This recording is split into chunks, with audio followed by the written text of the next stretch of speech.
how can one prove Islam to be a universal religion and complete truth by respecting other religions? دیکھیے complete truth کا جو idea میں اس کو نہیں مانتا، یہ غلط ہے بالکل، کہ اسلام کمپلیٹ ریلیجن ہے اور دوسرے انکمپلیٹ ریلیجن، یہ بالکل غلط بات ہے، یہ صحیح نہیں ہے۔ میں مانتا ہوں کہ اسلام پریزروڈ ریلیجن ہے، پریزروڈ۔ سارے ریلیجن جو خدا کی طرف سے آئے، جو میں ریویل ریلیجن کی بات کر رہا ہوں، تو جتنے بھی ریویل ریلیجن تھے وہ سب ایک ہی تھے، سب ایک تھے۔ قرآن میں صاف صاف ہے کہ لا نفرق بین احد من رسلی شرع لکم من الدین ما وصی بہ نوح والذی اوحینا الیک، وہی سیم دین سب کو دیا، تو فرق مت کرو کسی میں، اس میں۔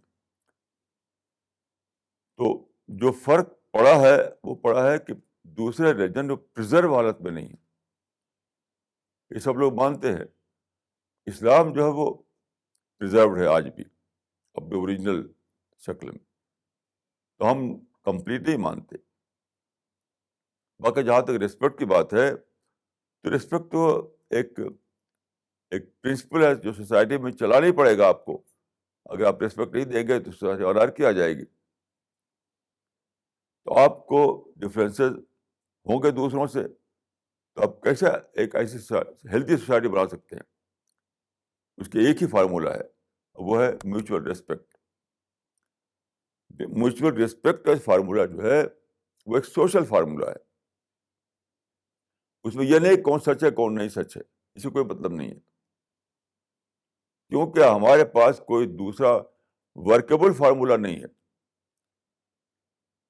اس لیے وہ جو کہا جاتا ہے انگریزی میں کہ let us agree to disagree, تو ایک ایسا فارمولہ ہم بنانا پڑے گا جس میں یہ پریکٹیکل ویلو ہو کہ ہم مل جل کر رہ سکیں۔ اس وجہ سے میں سمجھتا ہوں کہ یہ میوچل ریسپیکٹ کا فارمولہ جو ہے اس کا سچائی سے کوئی تعلق نہیں ہے، وہ ایک سوشل نیڈ ہے۔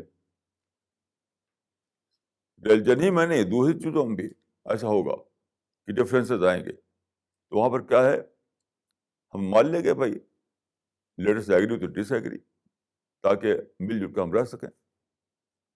میں سمجھتا ہوں کہ یہی ہے جس کو ہم کہتے ہیں میوچل ریسپیکٹ یا کو ایگزسٹنس کہتے ہیں۔